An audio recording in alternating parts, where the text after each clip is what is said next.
ஸ்ரீராமலிங்காய நமஹ. அருட்பெருஞ்சோதி அருட்பெருஞ்சோதி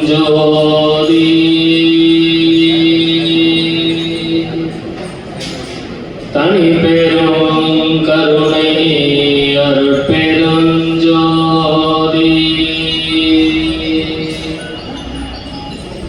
திரு அருட்பிரகாச வள்ளல் பெருமான் திவ்ய திருவடிகளே சரணம். வள்ளல் மலரடி வாழ்க வாழ்க, எல்லா உயிர்களும் இன்புற்று வாழ்க.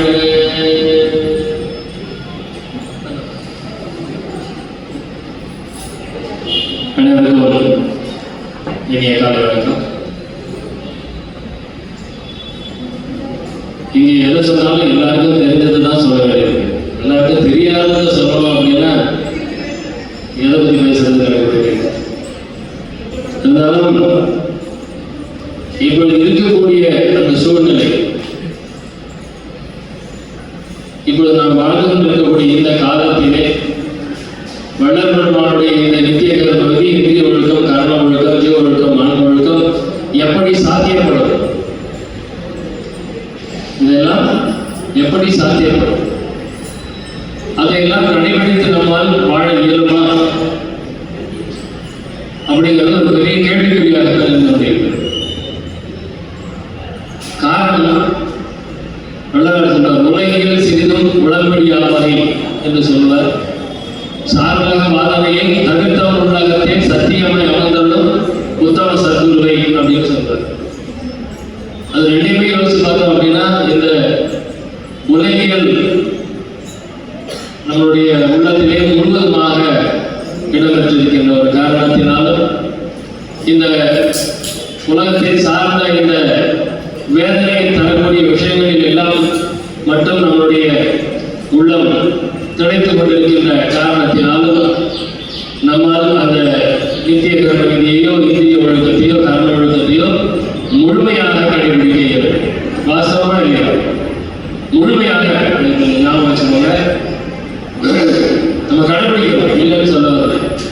ஆனால் அதை முழுமையாக கடைபிடிப்பது சாத்தியம் இல்லாத ஒரு சூழ்நிலை நமக்கு ஏற்படுத்தப்பட்டிருக்கிறது. நமது முன்னோர்களும் சரி, சன்மார்க்க மூத்த சன்மார்க்கிகளும் சரி, வருங்கால அல்லது இப்பொழுது இருக்கக்கூடிய சன்மார்க்கிகளும் சரி, வருங்காலத்தில் வரக்கூடிய இளைய தலைமுறை சன்மார்க்கிகளும் சரி, இந்த சன்மார்க்கத்தை எப்படி புரிந்து கொண்டிருக்கிறார்கள்? ரெண்டு விஷயம். ஒன்று, சுலபமான ஜீவகாரண்யம், சாப்பாடு போட்டால் போதும் அப்படின்னு புரிஞ்சுட்டு இருக்காங்க. இன்னொன்று, கடினமான மரணங்களா பெருவாழ்வு. மரணங்களா பெருவாழ்வை நம்ம அடைஞ்சிடலாம் அப்படிங்கிற ஒரு எண்ணத்தில், இல்லை அதுக்கு ஜீவகாரண்யம் மிகவும் சுலபமான வழி அப்படிங்கிற எண்ணத்தில் இப்பொழுது சன்மார்க்கம் போராடி கொண்டிருக்கிறது. நம்ம எல்லாருமே நம்முடைய வாழ்க்கை முறையை வளர்ந்து சொல்லியிருக்கக்கூடிய அந்த நெறிமுறைகளிலே அமைத்துக் கொண்டிருக்கிறோமா? அவர்கள் சிந்தித்திருப்பார்கள். ஆனால் வள்ளல் பெருமான் அது எல்லாத்துக்கும் அடிப்படையா அந்த பக்தியை ரொம்ப அற்புதமா எடுத்து சொல்லியிருப்பார். உன்னை மறந்திடுவேனோ மறப்பதையே மறந்தால் உயிர் விடுவேன், கடந்தே உன்னாலே இது நீ என்னை மறந்துடுவாயோ மறந்துடுவாயில் நான் என்ன செய்வேன் என்று எவர் குறைப்பேன் என்றார். அப்படின்னு பாடுவார். உன்னை மறந்திடுவேனோ மறந்தால் உயிர் விடுவேன் என்று பாடுறார். நம்மளுக்கு அந்த ஒரு சூழ்நிலை நம்மளால் எடுக்க முடியுமா? ஏன்னா முடியல. உன்னை மறந்துடுவேனோ மறந்தா செத்து போயிருவேன் அப்படின்னு சொல்ல முடியல. அப்ப அந்த சூழ்நிலை நம்மளால் எடுத்துக்க முடியலையே. இந்த பாதம் படித்த கையால் நேரு சொல்ல வேணும் அப்படின்னு வள்ளலார் சொல்றார். ஆனா நம்மளுடைய எத்தனை பேர் வள்ளலாரை மாத்திரம் படித்துக் கொண்டிருக்கின்றோம் அப்படிங்கிறது ஒரு பெரிய கேள்வி. ஆனா வரலாறு படிச்சோம் அப்படின்னா நமக்கு என்னெல்லாம் கிடைக்கும் அப்படிங்கிறத ரொம்ப அற்புதமா வள்ளல் பெருமான் நிறைய இடங்கள்ல தெரிவிச்சிருக்கிறார். அதெல்லாம் வரலாறு தான் நம்ம படிக்கிறோங்கிறதே நமக்கு சொல்லியிருக்கிறார். ஒருவனால் அனந்தங்களுக்கு நன்மைகள் தான் நம்பியிருங்கள், என்னால் உங்களுக்கு நன்மை கிடைப்பது சத்தியம் என்று சத்தியம் செய்து கொடுத்திருக்கிறார். அப்ப அவரால் நமக்கு நன்மை கிடைப்பது சத்தியம் தான் அப்படிங்கிறத நம்ம எந்த அளவு ஏற்றுக்கொண்டிருக்கிறோம் இல்லையா? அவரால் நமக்கு நன்மை மட்டும்தான் கிடைக்கும், தீமையே கிடைக்கிறார் அப்படிங்கிறத எந்த அளவுக்கு நாம் ஏற்றுக்கொண்டிருக்கிறோம். நான் மறந்தேன் என்றும் என்னை தான் மறவான் எனது நாயகன் என்று ஆடுகிறேன் பாருங்க. அப்ப வள்ளல் பெருமான் நான் மறந்தா கூட அவர் என்ன மறப்பாரா? மறக்க மாட்டார் அப்படின்னு நம்மளால இருக்க முடியுமா? நான் மறந்தேன் எனினும் என்னை தான் மறவான் எனது நாயகன் என்று ஆடுகின்றேன், எனினும் இதுவரையும் வாழ்வானே வானவரை மறந்தேன் அப்படின்னு எல்லாரையும் மறந்தே பட்டியல் கொடுக்கிறார். அப்ப நாம எப்படி இருக்கிறது? நமக்கும் வள்ளல் பெருமானுக்கும் எப்படிப்பட்ட தொடர்பை நாம் ஏற்றுக்கொண்டிருக்கின்றோம்? அதுதான் இங்க ஒரு பெரிய விஷயம். எல்லாருக்கும் நிறைய அனுபவங்கள் கிடைச்சிருக்கு. எல்லாம் பெரிய பெரிய சன்மானிகள் நிறைய அனுபவங்கள் கிடைச்சிருக்கு. அந்த அனுபவங்களை தான் உங்களுக்குள்ளாரே வச்சுட்டு இருக்கீங்க. அதை வெளிப்படுத்தணும். அதை வெளிப்படுத்தினா தற்பெருமை ஆகிடும். மற்றவங்களாம் வந்து புகழ்ச்சிக்காக நம்ம பேசலாம் அப்படின்னு நினைப்பாங்க. அப்படிங்கிறதுனால நீங்க எல்லாம் வெளிப்படுத்தாம இருக்கிறதுனால வள்ளல் பெருமானுடைய பெருமை உலகத்துக்கு தெரியப்படுத்துவதில்லை இல்லைங்களா? இங்க இருக்கக்கூடிய எல்லாருக்கும் அனுபவம் நிறைய கிடைச்சது இல்லையா? அதை வெளிப்படுத்துறீங்களா? வெளிப்படுத்துறது இல்லை. ஏன் வெளிப்படுத்துறது இல்லை? இப்போ வள்ளலார் வந்து யாரெல்லாம் கடவுளை பார்த்துருக்கேன், இல்லை வந்து நான் தியானம் பண்ணும்போது பார்த்துருக்கேன் அப்படின்னு யாரெல்லாம் இருக்கு கொஞ்சம் கை கொடுங்க பாருங்க. வள்ளல் பெருமானை நான் பார்த்துருக்கேன்.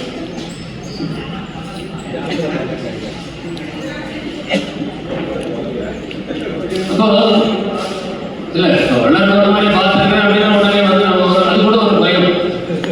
பார்த்துருக்கேன் கை கொடுக்கறது கூட நமக்கு ஒரு தயக்கம். ஏன் அந்த தயக்கம்? இல்ல எவ்வளவு உணர்ந்து இருப்போம் இல்லையா? சரி, வள்ளல் பெருமானை உணர்ந்தவர்கள் வள்ளல் பெருமானை காப்பாத்திட்டார், இந்த சூழ்நிலையை காப்பாத்திட்டார் பாருங்க, எத்தனை கை கொடுத்தாலும் இருப்பார் இல்லையா? அப்ப வள்ளல் பெருமானை நாம பார்த்துட்டே இருக்கிறார் வள்ளல் பெருமான். அந்த இடம் நமக்கு இருக்குமா வேண்டாம்? உள்ளும் புறமும் வள்ளல் இருக்க வாட்டமே, உள்ளும் புறமும் வள்ளல் இருக்க வாட்டமே, அவ்வளவுதான். ஆனா நம்ம எவ்வளவு கவலைப்பட்டு இருக்கிறோம், எவ்வளவு கவலைப்பட்டு. அப்ப கவலையே படக்கூடாது அப்படின்னா வள்ளலார் துணையா இருக்கிறாங்க நம்பிக்கை. பக்தினா அதுக்கு என்ன அர்த்தம்? நம்பிக்கை தான் பக்தி. நம்பிக்கை மாத்திரம். சிவனடியார் வேஷத்தில் வர்றாரு, பிள்ளை கறி வேணும்னு சொல்றாங்க, அதனால பிள்ளையை வெட்டி செயல்பட்டு சொல்லுவாங்க. அப்ப அது எப்படிப்பட்டது? நம்ம என்ன சொல்லுவோம்? முட்டாள்தனம் சொல்லுவோம் இல்லையா? இதுனா அது பைத்திய அர்த்தமா இருக்கு.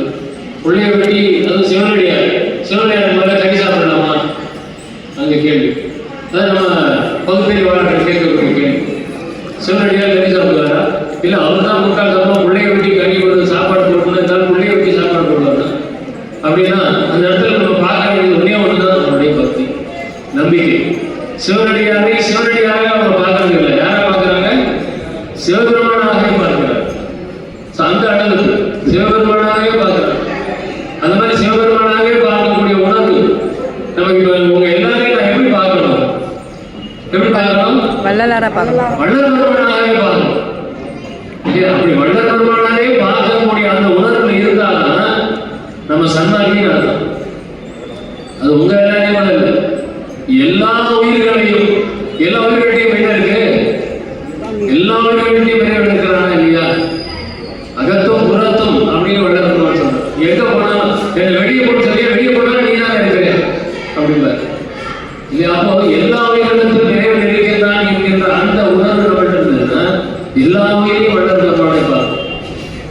குறைஞ்சது மனுஷாலையாவது வள்ளல் பெருமானா பார்க்கக்கூடிய அந்த உணர்வு, அதுதான் வள்ளல் பெருமான் சொல்றாரு. நமக்கு எந்த சாதனமும் வேண்டாம் அப்படின்னா, எந்த பயிற்சியும் நமக்கு தேவையே கிடையாது. எந்த பயிற்சி நமக்கு வேண்டும்? எல்லா உயிரையும் நமது உயிரை போல பார்க்கின்ற அந்த உணர்வை வரவழைத்துக் கொள்ள வேண்டும். அந்த உணர்வை வரவழைத்துக் கொண்டவன் எவனோ அவனை இறந்து வரை எழுப்ப வந்தவன். செத்து போனவங்க எழுப்புறதுக்கு போய் காட்டிலையும் மலையிலையும் சாப்பிடாம தூக்காம தவம் பண்ணணும்னு அவசியமே இல்லை. எல்லா உயிரையும் நம்ம உயிர் மாதிரி பார்க்கக்கூடிய உணர்வு இருந்துச்சுன்னா போதும், செத்தபடி எழுப்ப முடியும். அந்த உணர்வு நமக்கு இருந்ததுன்னா நம்ம குடும்பத்தில் யாரையாவது சாக பண்ணுவோமா? சாக எவ்வளவு சன்மானிகள் இருந்து போயிருக்காங்க. நம்ம யாராலையாவது அவங்க எழுப்ப முடியுதா? எழுப்ப முடியல. ஏன் முடியல? நம்மளாலேயே சாகாம இருக்க முடியல, செத்து போனவங்களே நம்மளால எழுப்ப முடியல. எனக்கு நிறைய உண்டு. 2009 நினைக்கிறேன். அப்போ வந்து ஒரு நண்பர் வந்து இறந்து போறாரு. அங்கே போனால் அவருடைய ஒரு வண்டி இடிச்சு அவர் தலையில் அடிபட்டு அவரை எடுத்துக்கிட்டு போய் அவரை அடக்கம் பண்ற வரைக்கும் அவர் தலையில இருந்து ரத்தம் கசிஞ்சிக்கிட்டு. இது எங்கேயாவது பார்த்துருக்கீங்களா? எனக்கு வந்து அவர் உண்மையிலே இறந்து போயிட்டாரா, இல்ல நாம தான் அவரை அனாவசியமா எடுத்துட்டு போய் புதைக்கிறோமா அப்படின்னு ஒரு பெரிய சிக்கனம். அவருடைய பெண்ணே வந்து மருத்துவர். அவங்க கிட்ட போய் நான் 2-3 தடவை கேட்கிறேன், நிஜமாவே அவர் இறந்துட்டாரா பாருங்க, தலையில இருந்து ரத்தம் வந்து இருக்குது, அவர் கட்டு போட்டுருக்காங்க, கட்டை தாண்டி ரத்தம் வந்துட்டு இருக்கு. அப்போ அவரை வந்து நம்மளால எழுப்பிக்க முடியுமோ அப்படின்னு. அப்புறம் இன்னொரு நண்பர் வந்து ஒரு 1.5 வருஷம் அவர் வந்து கோமால போயிட்டாங்க. அவர் ஆஸ்பத்திரியில் போய் பார்க்கும்போது யாரையும் அனுமதிக்கல. அப்ப எங்களை அனுமதிக்கிறாங்க. உள்ள போயிட்டு நாங்க வந்து மகாபாரதி ஐயாவுடைய பேரையும் சொல்லும் போது அவருடைய கண்ணு கொஞ்சம் அசைஞ்சது அப்படின்னு நாங்கள் இருக்கக்கூடிய அந்த நர்ஸ் வந்து பரவாயில்ல சொல்லுங்க, அந்த மருத்துவர் வந்து வெளியே போக சொல்றாரு. அப்ப அவங்க கூட இன்னொரு மருத்துவர் வந்து இல்ல அவருக்கு ஏதோ அசைவு தெரியுது, இவங்க சொல்லணும் அப்படிங்கிறாங்க. அப்ப அந்த மாதிரி ஆனால் நம்ம தொடர்ந்து அந்த வேலையை செய்யல. அப்புறம் ஒரு 5 நிமிஷம் எடுத்தோம்னா நம்ம வெளியே போடுறாங்க, நம்மளும் வெளியே போடுறோம், அப்புறம் முடிஞ்சு போச்சு. ஆனா அவர் எழுப்பக்கூடிய அந்த வல்லமும் எனக்கு வந்து ரொம்ப ஆசை. அந்த மாதிரி நம்மளால எழுப்ப முடியாதா? ஐயோ இவர் இவ்வளவு காலம் பாடுபட்டாரே, இவர் வந்து இறக்கப்பட்டிருக்காமே அப்படிங்கிற ஒரு குற்ற உணர்ச்சியோட தான் நம்ம ஒவ்வொரு அந்த இறப்புக்கும் போயிட்டு வந்து. அப்ப நம்மளால எழுப்ப முடியல அப்படின்னா நமக்கு என்ன அர்த்தம்? எல்லா உயிரையும் நம்ம உயிரை மாதிரி பார்க்கக்கூடிய அந்த உணர்வு இன்னும் வரவில்லை. ரொம்ப வெக்கமா இருக்குது. அந்த உணர்வு வரல. வந்துன்னா செத்து கொண்டு எழுப்ப முடியும் வரலாறு சொல்லியிருக்கிறாரே. அப்ப நம்மளால எழுப்ப முடியும். ஒவ்வொரு வருடத்தையும் அவங்க செத்து போறாங்க. என்னுடைய அலுவலகத்தில் ஒருத்தர் வந்து ஒரு ஜெராக்ஸ் எடுக்கிறதுக்காக வெளியே போறாரு. ஒரு 10 நிமிஷத்துல ஃபோன் வருது. அது கூட இருக்கிறவர் வந்து சார் வந்து ஹார்ட் அட்டாக் வந்துச்சு, எதுக்கு அப்போலோவில் அட்மிட் பண்ணி. நான் விரைஞ்சி போனேன். எதிர்க்க ஓடி போய் அவருடைய கையை பிடிக்கிறேன். அப்படியே அந்த பல்ஸ் குறைஞ்சிக்கிட்டே வருது. அவர் நான் கையை பிடிச்சிட்டே இருக்கிறேன். அவர் மரணம் பண்ணிடுறேன். அவருடைய உயிர் பிடிச்சிச்சு. எனக்கு என்ன பண்ணணும்னே புரியல. நம்மளால அப்படியே என்னை பார்த்துட்டே இருக்கிறாரு. அவர் என்னை பார்த்துட்டே இருக்கிறார். அப்படி என்ன நம்பிக்கையில பார்க்குறாரு? இவர் வந்து நம்மளை காப்பாற்றிடுவாருங்கிற நம்பிக்கையில பார்க்குறாரு. ஆனா ஒன்றும் பண்ண முடியல. அப்போ அவ்வளவு குற்ற உணர்ச்சியோட தான் அவங்க வெளியே இருந்தாங்க. அப்போ அவங்களுடைய நம்பிக்கை, நம்ம சன்மார்க்கத்தில் இருக்கிறாங்க, இவங்களால நம்மளை காப்பாற்ற முடியுங்கிற ஒரு நம்பிக்கையோட மக்கள் நிறைய பேர் இருக்காங்க. இவங்க சன்மார்க்க இவங்க சாக மாட்டாங்கன்ற நம்பிக்கையோட இருக்கணும். செத்து போனவங்களை இவங்களால காப்பாற்ற முடியுங்கிற நம்பிக்கையோட இருக்கணும். உடம்புக்கு முடியலாம் வந்து விபூதி கேட்டு வாங்கிட்டு போறாங்க. அந்த விபூதி வந்து அவங்கள காப்பாற்றுது, இவங்க கொடுக்குற விபூதி நம்மளை காப்பாற்றுங்கிற நம்பிக்கை. ஆனா அவர்கள் காப்பாற்றப்படவில்லை அப்படிங்கும் போது நம்மளுடைய தரம் என்ன அப்படின்னு நான் ரொம்ப வேதனைப்பட்டிருக்கேன். அப்ப என்னுடைய தரம் என்ன அப்படிங்கிறது அந்த இடத்துல எனக்கு வளர்ந்து புரிய வைக்கிறார். ஆனா இப்ப எல்லாரும் வந்து என்ன ரொம்ப பெரிய ஆள் அப்படின்னு நினைச்சிட்டு தான் என்ன இங்க கூட்டு பேச வச்சிருக்கீங்க. இல்ல, என் தரம் என்ன அப்படின்னு வளர்ந்து நம்ம அந்த நேரத்தை உணர்த்தும் போது பாபையில வந்து தேவையில்லை ஒன்றும் ஆகாது அப்படிங்கிறாங்க. போனா அங்க ஒன்றும் பண்ண முடியல. அவங்க மரணிக்கிறது என் கண்ணுக்கு மரணம் சம்பவிக்கிறது. அப்போ என்ன என்ன என்ன நிலையில நம்ம இருக்கோம்? அப்ப எதை நோக்கி நாம் பயணப்பட வேண்டும்?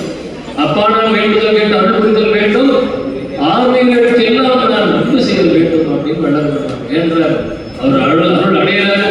அந்த அருளை வைத்துக் கொண்டு நம்ம எல்லாம் மேல்நிலைக்கு கொண்டு போவது அவ்வளவு பாடுபட்டு அந்த நட்பாக நம்ம கொடுத்திருக்கிறார். அவருடைய சுய லாபத்துக்காகவோ அல்லது சுய விளம்பரத்துக்காகவோ அந்த நட்பை நமக்கு தரப்படவில்லை. ஆனா அதை படிக்கிறது, இதை படிக்கக்கூடாது, இதை மட்டும் படிச்சா போகணும் அப்படின்னு ஒரு பெரிய பார்க்க. அதுக்காக முதல் திருமுறையில் சொல்லப்படாதது, முதல் திருமுறை கூட இல்லை, மனுமுறைகள் வாசகம் வள்ளற்பர்கள் முதல் நூல் 1854 வருடம் அந்த மனுமுறைகள் வாசகத்தில் என்ன சொல்லப்பட்டிருக்கிறதோ அதுதான் அருட்பா முழுவதிலும் சொல்லப்பட்டிருக்கிறது. அது ரெண்டுமே கிடையாது. அதுல என்ன சொன்னாரோ அதுதான் அருட்பா முழுசும் இருக்கு.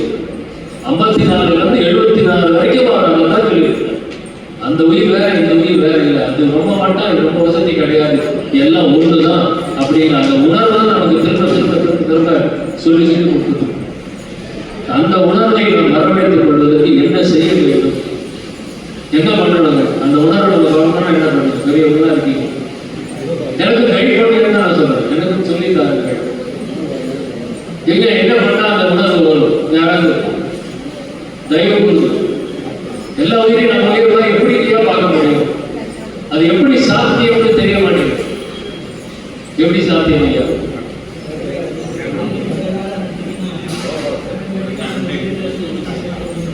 அதான் எல்லாரையும் வளர்றாரு நினைக்கணும், முடியவே மாட்டேங்குது.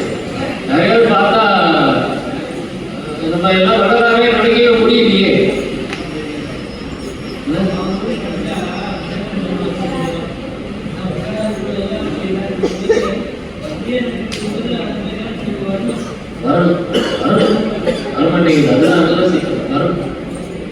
உண்படா உணவும் உரைபடா மனமும் பொய்படா ஒழுக்கமும் பொருந்தின. உண்படா உணவு அப்படின்னா என்ன? நோயற்ற வாழ்வு. உடம்புல எந்த பிரச்சனையும் வரக்கூடாது. நமக்கு இருக்கா? உண்படா உணவு. ஏன் உடம்புல புண் வருது? நோய் ஏன் வருது? குறைபடா மனம். மனசுல குறையோடவே கூடாது. குறையோடுனா என்ன தெரியலையா? செந்தில் கழிவுகள் இயற்கை. ஐயா சொல்றாரு, செந்தில் கழிவுகள் இயற்கை. அந்த மாதிரி நம்ம மனசுல இதெல்லாம் வருவது இயற்கை. அப்ப அதை நம்ம என்ன பண்ணணும்? அப்ப உண்படா உணவும் வரணும் அப்படின்னா குறைபடாத மனம் இருக்க வேண்டும். குறைபடாத மனம் எந்த ஒரு சத்தியம்? என்ன கட்சியும் நம்மளுடைய நினைப்பெல்லாம் தூய்மையான நினைப்பா இருக்கணும். நல்லது மட்டுமே இருக்கணும். நல்லது மட்டுமே. எப்பயுமே நேர்மறை சிந்தனை, எதிர்மறை சிந்தனையே இருக்கக்கூடாது. முடியாதுங்கிற வார்த்தையே கிடையாது. முடியாதுங்கிறதே கிடையாது. எனக்கு கூட முடியாதுங்கிறதே கிடையாது. முயற்சி செய்யறது கூட எனக்கு பிடிக்காது. முடிவு பண்ணுங்க அப்படின்னு தான் நான் சொல்லுவேன். முடிவு பண்ணுங்க, இப்படி இருக்க வேண்டும் என்று முடிவு செய்ய வேண்டும். அந்த முடிவை நோக்கி நான் பயணித்துக் கொண்டிருக்கேன். நான் முயற்சி பண்றேன்னா முயற்சி பண்ணிட்டே இருக்கேன். அது வயசாச்சு என்னத்தை நான் சாதிச்சு நினைக்கிறேன் இல்லையா? அப்போ உண்படா உணவு எப்பொழுது நமக்கு சாத்தியம் என்றால் குறைபடா மனம் இருக்கும் பொழுதுதான் சாத்தியம். குறைபடா மனம் எப்பொழுது சாத்தியம்? பொய்படா ஒழுக்கம். அந்த ஒழுக்கத்துல பொய்யே இருக்கக்கூடாதுங்க. நான் என்ன சாப்பிட மாட்டேன், நான் 4 மணிக்கு எழுந்திருச்சுருவேன், நான் 4 வேளை தவம் பண்ணுவேன், பகலே தூங்க மாட்டேன், ராத்திரி 12 மணிக்கு தான் படுப்பேன். இப்படி வரிசையா போய் அடிக்க போனா எப்படி சரியா? அந்த ஒழுக்கத்திலே வடலூர் சொல்லியிருக்கக்கூடிய அந்த இந்திய ஒழுக்கத்திலே, கர்ம ஒழுக்கத்திலே நான் பொய்யாமல் இருக்கேன். அங்க பொய்யே இருக்கக்கூடாது. நான் இப்படிதான் இருப்பேன் அப்படின்னா அப்படிதான் இருக்கணும். அப்ப அந்த பொய்படா ஒழுக்கம், இந்த 3 பொருந்தி இருக்க வேண்டும். அந்த 3 பொருந்தி இருக்கு. உண்படா உணவும் குறைபடா மனமும் பொய்படா ஒழுக்கமும் கண்படா இது எப்போது சாத்தியம்? அந்த ஒழுக்கத்திலே நம்ம எப்பயுமே இருக்கணும். அப்படின்னா அது எப்போது சாத்தியம்? கண்படாது நிந்தனையே கருத்தில் வைத்து ஏற்று வள்ளல் பெருமானை நாம் இருக்கும்போது படுக்கும் போது பேர் வந்து சொல்றார். வள்ளல் பெருமானை நாம் இருக்கும்போது படுக்கும் பொழுதும் அவர் சிந்தனையிலேயே இருந்தால் அந்த ஒழுக்கங்களிலே பொய் இருக்கார். ஒழுக்கங்களில் பொய் இல்லாமல் இருந்தால் மனதிலே குறைபடாது. மனதிலே குறைபடாமல் இருந்தால் உடம்பிலே எந்த நோயும் வராது. அப்ப இது இப்படிதான் இதைத்தான் வள்ளல் பெருமான் அந்த பாடல் நம்ம சொல்லி அறிவு ஒழுக்கம் மொத்த இடத்தில் ஒருமை தானே கூடும். அறிவு ஒழுக்கம் மொத்த இடத்தில் ஒருமை தானே கூடும். நமக்கு அறிவு ஒழுக்கம் மொத்தம் இருக்குதா? இருக்க மாட்டேங்குது. அப்ப எல்லாத்துக்கும் அடிப்படையா என்ன கொடுக்குற பக்தி தான். பெருமானை சரணாகதி அடைய வேண்டும். அந்த பக்தி இருந்ததுன்னா எல்லாருமே சாத்தியப்படும். அப்படிங்கிற அளவுல ஏதாவது நம்ம டிஸ்கஸ் பண்ணினா நல்லா இருக்கும். சொற்பொழிவாக இல்லாமல் இது வந்து கொஞ்சம் வேற மாதிரி அவர்களுடைய அனுமதி மொழியரசி அசோகன் ஐயா, அசோகன் மொழியரசி, உங்கள் அனுமதி இருந்தால் இதை சத்தியசார கோணமாக மாற்றலாம். நன்றி. சரிங்களா? ஏதாவது நம்ம எதையாவது நம்ம விசாரம் பண்ணினா நல்லா இருக்கும்.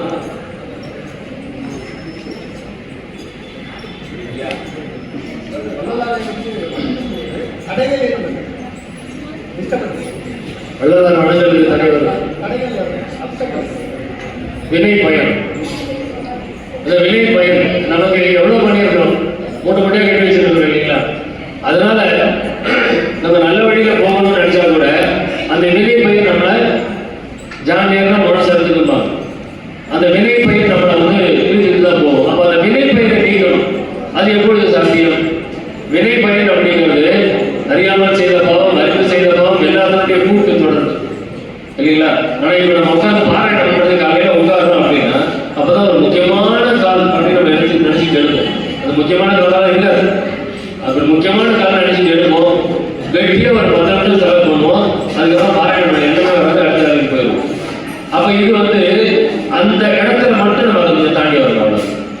ஆராய்ச்சி உட்காருங்க அப்படின்னா போன் ஆஃப் பண்ணி எடுத்து வைங்க, சைலண்ட்ல போட்டு வச்சிருங்க, சைலண்ட்ல போட்டு போனை கவுத்து வச்சிருக்க, போன் வரணும்னா நம்ம கண்ணுக்கு தெரியக்கூடாது. அது தெரிஞ்சதுனாலே நம்ம மொத்த வினைப்பயனும் நம்ம டெலிஃபோன் மொபைல் போன் தான். நான் இப்போ சொல்றேன், மொத்த வினைப்பயன் நம்மளுடைய வினைப்பயன் எல்லாம் என்ன தெரியுங்களா? விஞ்ஞான முன்னேற்றங்கள் எல்லாம் நாம் செய்த வினைப்பயன். அப்படிதான் நான் சொல்றேன். விஞ்ஞான முன்னேற்றம் அத்தனை நம்ம வீட்டில் வச்சுட்டு இருக்கிற ஏர் கண்டிஷனர், நம்ம வீட்டில் வச்சுட்டு இருக்கிற டெலிவிஷன், வீட்டில் வச்சுட்டு இருக்கிற அந்த ஃப்ரிட்ஜு, முக்கியமா இது எல்லாமே நம்ம கையில வச்சு விளையாடிட்டு இருக்கக்கூடிய இந்த மூளை, இது எல்லாமே நம்மளுடைய வினை பயன். இதெல்லாம் எனக்கு ஓர வேண்டிய வைங்க, நமக்கு எந்த தடையும் இல்லை. இதெல்லாம் நம்மளுக்கு பெரும் தடை இல்லை. இதை எப்படி எல்லாம் பயன்படுத்தணும் அப்படின்னு ஒன்று இருக்கு, சரிங்களா? அந்த மாதிரி முடியுமா? இல்லை, முடிந்தால் நம்ம தடைகளெல்லாம் நம்மகிட்டே தான் இருக்கு, நம்ம தான் உருவாக்கி வச்சிருக்கோம். அதெல்லாம் விஞ்ஞான வளர்ச்சின்னு சொல்லிட்டு இப்போ ஐம்பதாயிரம் இங்கே வரணும் அப்படின்னா விஞ்ஞான வளர்ச்சி சீக்கிரமா வந்துடும். சரிங்களா? உண்மையிலேயே விஞ்ஞான வளர்ச்சியா அப்படின்னா இப்போதைக்கு அப்படிதான் தெரியுது. ஆனா அதனால வரக்கூடிய நோய்கள் பிணிகள் எவ்வளவு தெரியுங்களா? ஒரு ரோட்ல ஒரு இப்போ ஒன்றும் இல்லை, இங்கேருந்து வடலூருக்கு பாத யாத்திரை போகணும் அப்படின்னு நான் நிறைய பேர் கூப்பிட்டேன். ஐயா 10 வருஷம் முன்னாடிலாம் பரவாயில்ல, ரோடு ஃபுல்லா மரங்களா இருந்துச்சு, ஈஸியா நடந்து போய் அங்கங்க மர நேரில் நின்றுக்கிறோம். இப்போ எப்படி நீங்க நடக்க போறீங்கன்னு எனக்கு திரும்பி கேட்கிறேன். என்ன தைரியத்துல கூப்பிடுறீங்க? ஒரு மரம் கூட கிடையாது, இங்க இருந்து வடலூர் வரைக்கும் கொட்ட வெயில்ல தான் நடந்து போகணும் அப்படின்னு கேட்கிறேன். அப்ப இது விஞ்ஞான வளர்ச்சியா? இதெல்லாம் சூழ்ச்சிகள். அதனால தடைகள் எல்லாம் வரது கிடையாது, வர வழித்துக் கொள்வது. பேருபதேசத்துல இது எல்லா உடம்பையும் புரிந்து கொள்வேன் முதல்ல. அப்படி எல்லாரும் உடம்புல புகுந்தாருன்னா அவையினத்தார் புறவினத்தார் எல்லாரும் உடம்புல புகுந்தாரா? அப்படி பூந்த உடம்புல ஏன் நமக்கு மரணம் வருது? வள்ளலார் உடம்புல பூந்த பிறகு அது எல்லா சக்தியும் பெற்ற உடம்பு தானே, எப்படி மரணம் வருது வாய்ப்பு இருக்கு? அருமையான கேள்வி. அந்த கேள்வியை நீங்களே பதில் சொல்றீங்க. வள்ளலார் எல்லா உடம்புலையும் பூந்து இருந்தா மரணம் எப்படி வர முடியும்? அப்ப என்ன அர்த்தம்? வள்ளலார் நம்ம உடம்புல புகழன்னு அர்த்தம்.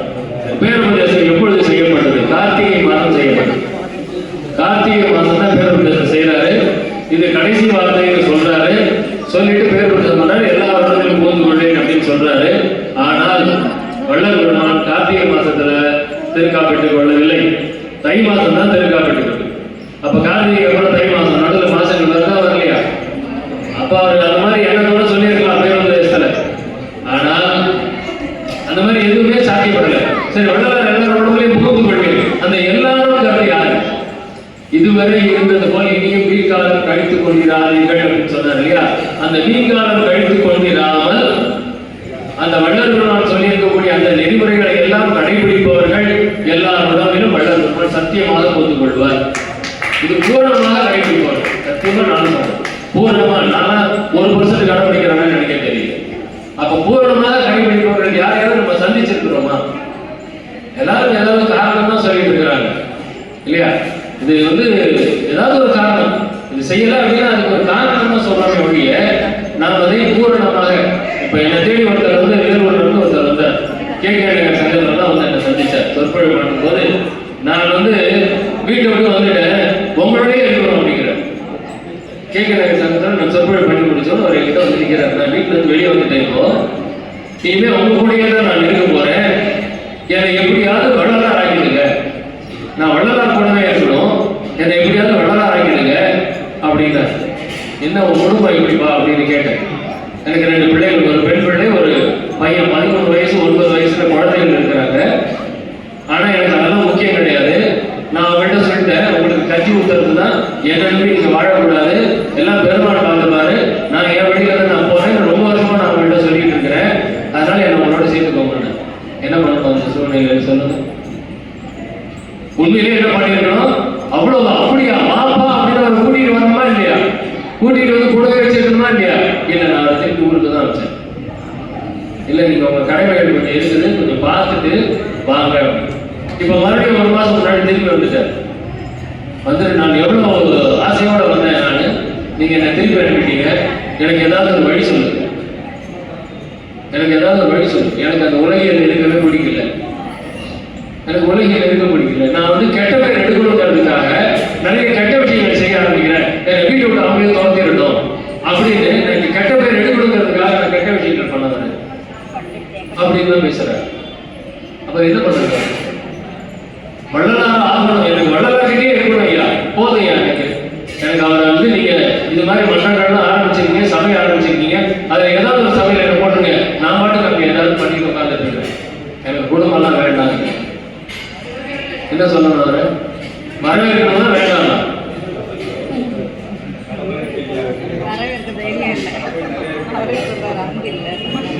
மனசு திறந்து சொல்லுங்க. அப்படிப்பட்டவரை நாம் வரவேற்க வேண்டுமா வேண்டாமா? வரவேற்கணும் ஐயா, வரவேற்கணும். ஆனா வரவேற்கிறதுக்கான தைரியம் இங்க யாருமே இல்லை.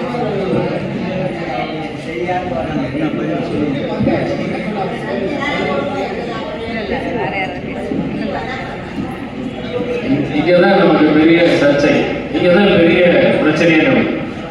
அப்போ அவரை வரவேற்கலாமா கூடாதா அப்படிங்கிறதுல வரவேற்கலாம் சொல்றதுக்கு பயமா இருக்கு. என்ன, குடும்பத்துல நிறைய கடமைகள் இருக்கு, அந்த கடமைகள்லாம் வந்து அவர் செய்யணும், கரெக்டு தானே? சரி, என்ன கடமைங்க? என்ன கடமை? சரி, அவருக்கு அப்பவே ஒரு ஹார்ட் அட்டாக் வந்து இறந்து போயிட்டாருன்னா என்ன ஆகும்? அதே மாதிரி வள்ளலாரை நோக்கி அவர் வந்துட்டாருன்னா அது வந்து அவரை காப்பாற்றுமா காப்பாத்தாரா? ஏன் இந்த நம்பிக்கை நமக்கு வர மாட்டேங்குது?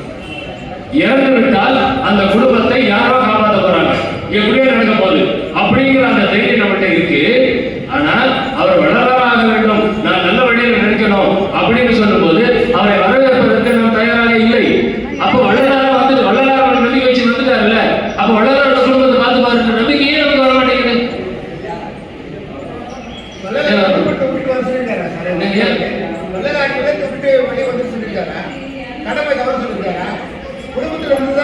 சார்வலக வாதனையை தவிர்த்தவர் உள்ளகத்தை சத்தியமாய் அமர்ந்தவர் உத்தம சர்வரை உலகியல் சிறிதும் உடன்படி யாவை. அதுக்கு என்ன பொருள் இல்லையா?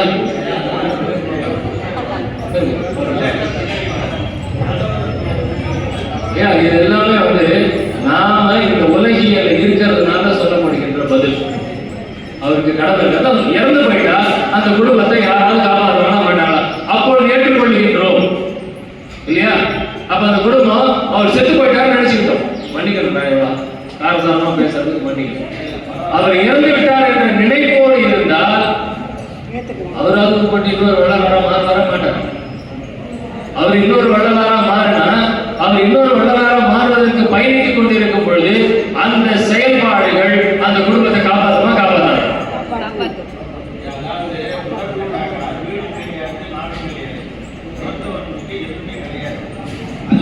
பொருள் யாரும் எதுவுமே கிடையாது. நம்ம ஒரு நிலையை உணர்ந்துட்டோம்னா, வாரியார் சார் சொல்றாங்க, எல்லாமே வந்து அருளால் உணர்ந்து நடக்குதுன்னு புரிஞ்சுக்கிட்டோம்னா எல்லாருக்கும் கிடையாது, துறவரமும் கிடையாது அப்படின்னு நம்ம இருந்த இடத்துல அந்த நிலையை அடையலாம்.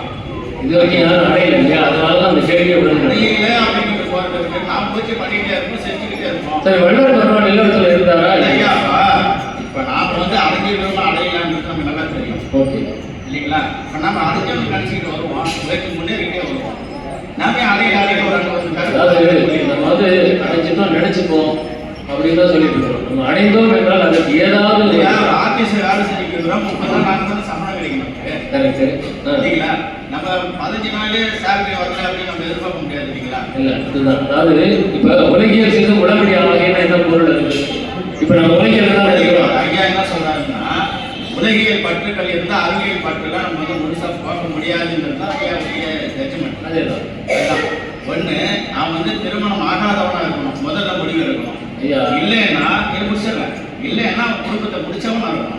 குடும்பத்தை முடிக்கிறதுன்னு என்ன அர்த்தம்? இது ஒரு பாவம் தானே. இல்ல, குடும்பத்தை முடிக்கிறதுன்னு என்ன அர்த்தம்? முடிக்கிறதுன்னு இல்லை, நான் என்ன சொல்றேன்னா கடமைகளுக்கு என்ன எல்லைன்னு சொல்றேன். தாமரை இலை போல வாழணும்னு சொல்றேன். நான் வேற ஒன்றும் சொல்றேன். நான் சொல்ல வர்றது என்னன்னா, தாமரை இலை போல வாழணும். இப்போ மனைவி மேல பற்றாவும் இருக்க வேண்டாம், வெறுக்கவும் வேண்டாம். பிள்ளைங்க மேல பற்றாவும் இருக்க வேண்டாம், வெறுக்கவும் வேண்டாம். நீங்க எங்க இருந்தாலும் கடமை செய்தி சன்மார்க்கத்தை நம்ம ரோசு சோறு சாப்பிடுங்க. அதனால அடைய முடியல இல்லைங்களா? சன்மார்க்கத்துல ரோசு சோறு சாப்பிட்டு காலத்தை கழிக்க முடியாது. ஏன் கழிக்க முடியாது? எல்லாம் சாப்பாடு எல்லா இடங்களையும் கை நீட்டா சாப்பாடு சம்பாதிக்கணும். அது இல்லைங்க, சாப்பாடு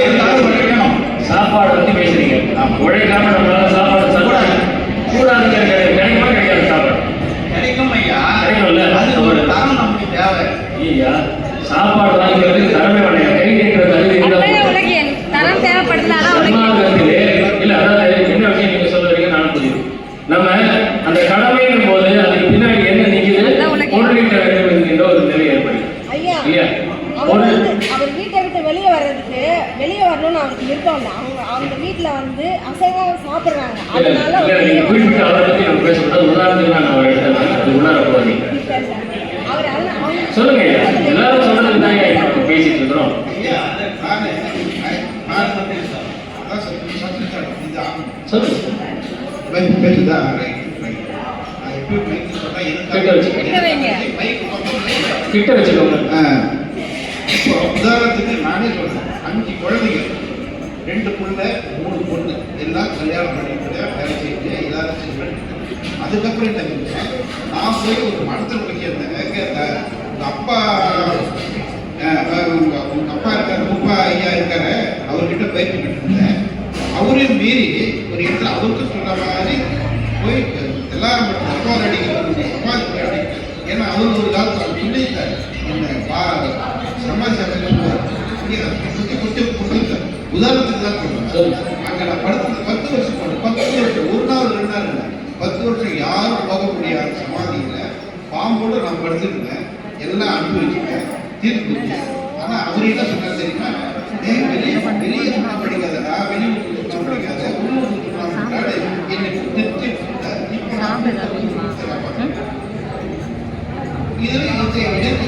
திருச்சவங்க சுத்தமாக நான் இருக்கிறேன். அதனால நான் ஆரம்பத்தில் சொன்னேன், நான் வெளிப்படையே சொன்னேன், என்ன பைத்தியக்கார சொல்லுவாங்க. அதுதான் என்னுடைய சரி, பாதிப்பு சார். அதாவது நம்ம வந்து பொருள் ஈட்டுறது,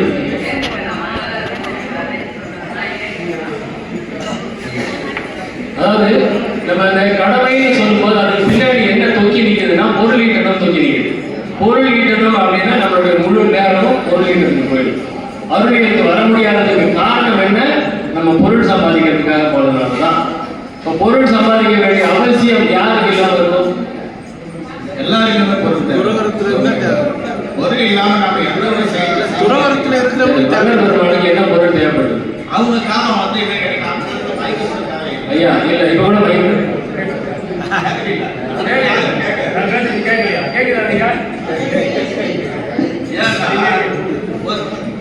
ஒரு சாதனம் வேணும், எல்லாத்துக்குமே சாதனத்துக்கு கொஞ்சம் பொருள் ஏற்படுத்தி கொண்டதுதான். அதுக்கு முன்னாடி இப்ப வள்ளல் சென்னையில இருந்து சிதம்பரத்துக்கு பயணம் பண்ணலையா? பயணம் பண்ணாரு. இல்ல, நாம ஏற்படுத்தி கொண்டு இருக்கிறோம். நீங்க தான் சொன்னீங்க விஞ்ஞான மாற்றம், வளர்ச்சி நினைச்சிருக்கோம், வளர்ச்சி இல்லைங்கிறோம்.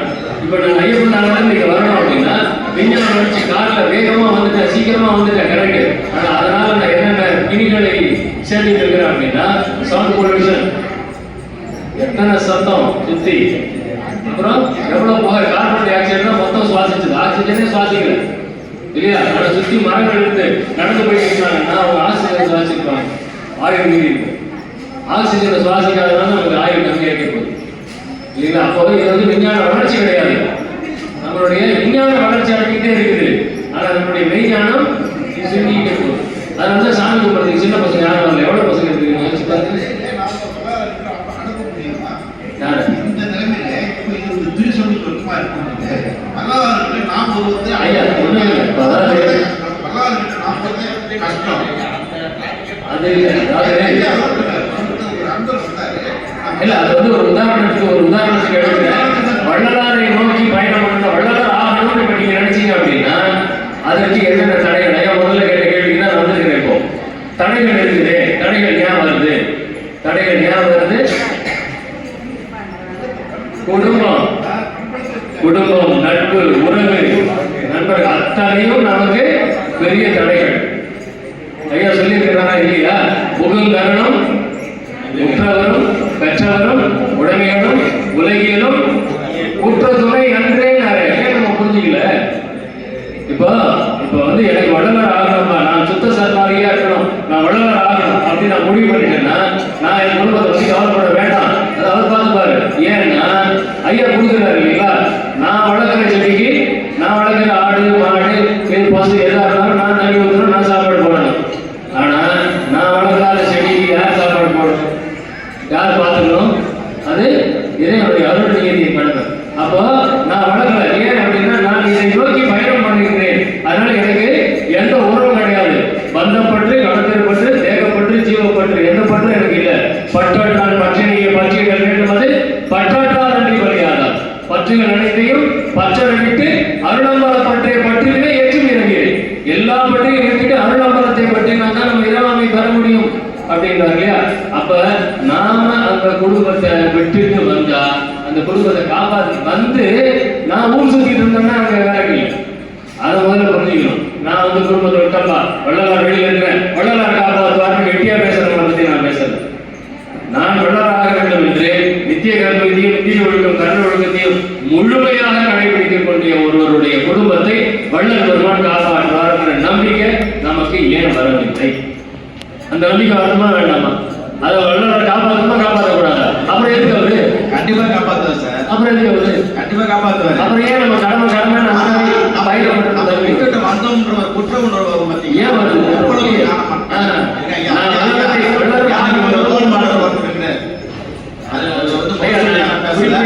நானும் பேசக்கூடாது. நான் பொதுவாக வள்ளலார் ஆகணும், நானும் வள்ளலார் ஆகணும் ஒரு முடிவோடு இருக்கணும்னா குற்றவசனை எப்படி வரும்? நாம தான் முடிவு பண்ணி வரோம். குற்ற உணர்வு பார்த்துருக்கல சார். நான் வள்ளலார் ஆகணுங்கிறது நான் என்ன சொல்ல வரேன்னா, எல்லாரப்போ புறவரப்போ இது தேவையில்லைங்கிறேன். நாம்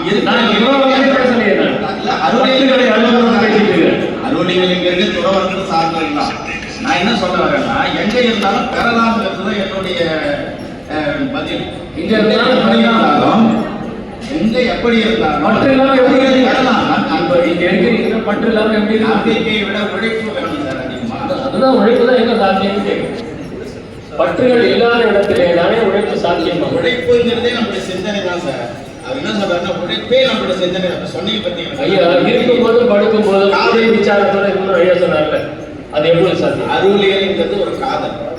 அந்த காதல் நமக்கு வந்ததுனாலே அந்த நிலையை நம்ம வந்து முக்கால் வந்து அடக்கிட்ட மாதிரி தான்.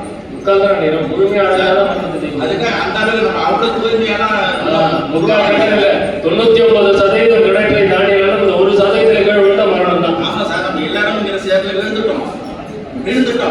அதெல்லாம் நம்ம எழுந்திருக்க தான் முயற்சி பண்றோம். ஐயா சொல்றாருல்ல, மீட்பாக மாற்றில் ஒரு காலம் அடங்கா சம்சார சேற்றில் ஒரு காலம் வைத்து அழுதுகிட்டு அப்ப அந்த சம்சார அதுதான் முயற்சி அப்ப மீட்பாக மாற்றில் ஒரு காலம் என்னது? மூப்பையா பேலன்ஸ் பண்ணி அதுல அந்த அருளியல் இருக்கிறாரா இல்லையா? ஐயா இதான் கேள்வி. சார்ந்தவங்க குடும்பத்தை சார்ந்த யாரையுமே படிக்க வேண்டாம். உதாரணத்துக்கு அவர் பொது சார் என்னுடைய ரோல் மாடல் தான் நான் சொல்றேன். சரி சொல்லுங்க. எனக்கு ரோல் மாடலா யாரு இருக்கிறாங்களோ அவர் உதாரணம் கேட்டா நான் போகணும். அவர் எவ்வளவு பெரிய குடும்பத்தை பேலன்ஸ் பண்ணாரு, பேலன்ஸ் பண்ணி வந்தாரா இல்லைங்களா? இன்னைக்கு உணவு போடுற அளவுக்கு அது தெரியறதா இல்லைங்களா? இல்லைங்களா? அவர் வந்து ஆத்துல ஒரு கால் சேத்துல ஒரு கால் நம்ம எப்படி சார் முடிவு எடுக்க முடியும்? சரிங்களா? என்ன சொல்றேன்னா, அவர் எந்த இடத்துல நான் சொன்னதுதான் பதில். எங்க இருந்தாலும் இறை அருள் தரலாங்கிறது என்னுடைய முடிவான கருத்து. நீங்க இல்லறத்திலிருந்து பட்டக்க நிலை எப்படி வாழணும்னு சொல்லுங்க. எப்படி வாழ முடியும் நான் கேட்கிறேன். இல்லறத்துல இருக்கும்போது பற்றற்ற நிலைக்கு எப்படி போக முடியும்? நீங்க சொல்லுங்க. இல்லறத்திலிருந்து பட்டக்க நிலை எப்படி வாழணும்? அதான் சொல்லுவேன். நம்மளை சென்னை இருக்கிறவங்க அவங்கள பத்தி கவலைப்படாம நீங்க இருந்தீங்கன்னா முடியாது. இப்ப என் பையன் வந்து தண்ணி அடிச்சு வீட்டுக்கு வந்தான் அப்படின்னா நான் பட்டற்ற நிலையில இருப்பேன்னா சஞ்சலப்படும். சரியா? நான் பண்டிகை விட்டுட்டு நான் போய் உட்காந்துட்டேன்னு வச்சுக்கோங்க, அப்ப மனம் சஞ்சலப்படுமா? அது சார் தான் பிள்ளை வந்து தவறு செய்யறாங்கன்னா ஒரு தந்தைக்கு மனசு சஞ்சலப்படுதான். தன் பிள்ளையும் தவறு செய்ய அப்ப ஊரே குடிச்சிட்டு இருக்குது. அப்ப எந்த பிள்ளையும் நம்ம பிள்ளையா நினைக்கல. நான் பிள்ளை குடியாருனா பக்கத்து பையன் குடியாருனா இல்ல, ஊரே குடிச்சிட்டு இருக்குது. அப்ப நம்ம என்ன பண்ணிடுவோம்? நம்ம எந்த பிள்ளையும் நம்ம பிள்ளையா நினைக்கவே இல்லை. கரு வயசா அப்ப என்ன பண்றது? 65% பிள்ளைங்க வந்து கெட்டு போச்சு. அப்ப என்ன பண்றது? அப்ப யாரையுமே நம்ம பிள்ளைய நம்ம நினைக்கல. கரெக்டா? அப்ப எல்லா உயிரையும் நம்ம உயிரை மாதிரி நினைக்கிறதுக்கு நமக்கு வரல. வரலதான். என்ன பண்ண முடியும்? அதுதான் வள்ளலார்கள் நேரம் வந்துச்சா? அதுதான் உழைப்பு. வள்ளலார்கள் நேரம் வந்துச்சா? எல்லா உயிரையும் தன் உயிரை போல வள்ளல் பெருமாள் நினைத்தாரு. அவர் நினைச்சதுனால நாம இங்க இருக்கிறோம். இதெல்லாம் வந்து சப்ப கட்டு. அவர் நினைச்சதுனால எதிர்க்கே இருக்கிறாங்க. ஏன் நம்ம உடம்புல மறைச்சிக்கிட்டாரு? ஏன் மறைச்சிக்கிட்டாரு? நம்ம சண்டையில இருந்து நீங்க வரல. நீங்க கேட்டீங்க இல்லறத்துல இருந்தே பற்றெல்லாம் எப்படி விடறது, எப்படி இடைநிலையை அடையிறதுன்னு கேட்டீங்க. அதுக்கு நான் எப்போதுமே ஒரு உதாரணம் சொல்றது தான். கிராமப்புறத்துல எல்லாம் ஒரு 10 பெண்கள் தண்ணி எடுத்து வரதுக்கு அப்பெல்லாம் தண்ணி கிடையாது, வீட்டில் தண்ணி வராது. கிணத்துல போய் சேர்ந்துவாங்க, குளத்துல போய் சேர்ந்துவாங்க, எல்லாம் பண்ணுவாங்க. பெண்கள்னாவே பேசிட்டு தான் இருப்போம், நாங்கள் எங்களால் அடக்கவே முடியாது இல்லைங்களா. நாங்கள் ஒரு 10 பெண்கள் சேர்ந்தோன்னா ஊர் கதை உலக கதை எல்லாமே பேசுவோம். அப்படியே பேசிட்டு போறாங்க. போய் குளத்துல தண்ணி கொண்டுட்டு வராங்க. கொண்டுட்டு வரும்போது தலையில ஒரு குடம் இருக்கும், இடுப்புல ஒரு குடம் இருக்கும். ஆனா ஊர் கதை ஃபுல்லா வாய் பேசும். ஆனா அவங்க மனசு மட்டும் எங்க இருக்கும் சொல்லுங்க? மனசு மேலதான் இருக்கும். தண்ணி கீழே விழக்கூடாது, தழும்பக்கூடாது, பத்திரமா கொண்டு போய் ஊர்ல வீட்டுல சேர்க்கணும், எல்லாரும் தண்ணியை குடிக்கணும் அப்படின்னு சொல்லி தான் விரும்புவாங்க. அந்த மாதிரி நீங்க இல்லறத்துல இருந்தாலும் சரி, ஆனா மனசு எப்படி இருக்கணும்னா இறைவனை நாடணும். நம்ம வள்ளலார் மாதிரி ஆகணும்னு ஒவ்வொருத்தரும் நினைச்சோம் அப்படின்னு சொன்னா, அப்ப எல்லாம் சேர்க்கூடும் என்னானை அம்பலத்தே எல்லாம் எல்லாம் தாழையே ஏதும் பக்தி செய்யணும். மனசுல பக்தி இருக்கணும். ஆனா சாதனைக்கு மீட்டிங் வருதுன்னு ஞானம் இல்லை. ஞான நிலை அதுதானங்க.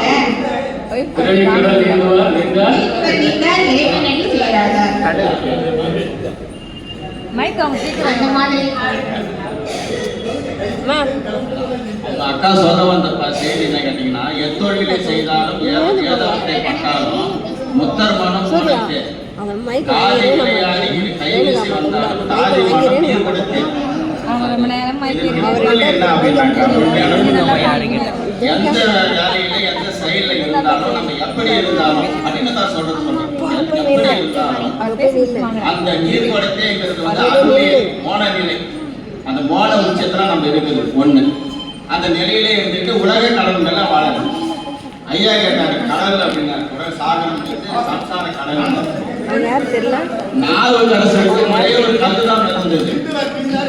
அவ்வளவு பெரிய கடலு 4 கடைசில ஒரே ஒரு கல் இருந்து கொண்டு வந்து கரையை இல்லைங்களா.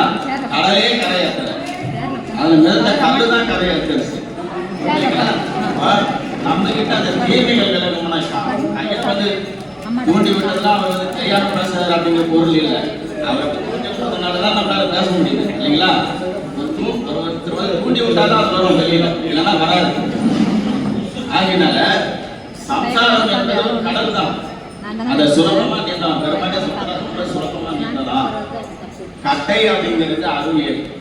அருளியல்ங்கிற கட்டையை பிடிச்சிக்கிட்டோம்னா நம்ம தாய் தடையின்றே தாரவே தடையின்றே சேல் தடையின்றே சிறுதடையெல்லாம் தீர்ந்தன. இதெல்லாம் யார் சொல்லுவாங்க? சோம்பேறிகள் சொல்லுவாங்க. அரசியல் சோம்பேறிகளாக தான் எனக்கு இது தடை அது தடை. தவம் பண்ணும்போது என் மனைவி வந்து என்ன டிஸ்டர்ப் பண்றா, பிள்ளைங்க டிஸ்டர்ப் பண்றாங்க. சார் எல்லாம் பிள்ளைகள் பத்தி பேசுறோம். போதையா இருக்கிறவங்க யார் டிஸ்டர்ப் பண்ணாலும் பேச மாட்டாங்க. போதையில் கிடையாது பக்கத்துல ஒரு வெடி வச்சா கூட எழுந்திரிக்க மாட்டாங்க.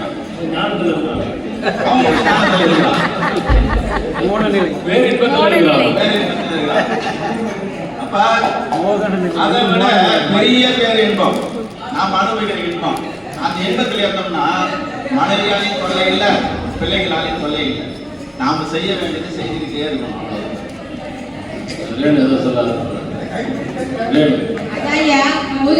ஊதிக்கிட்டே இருக்கணும். நீங்க கடவுள் பேரை சொல்லிக்கிட்டே இருக்கணும்.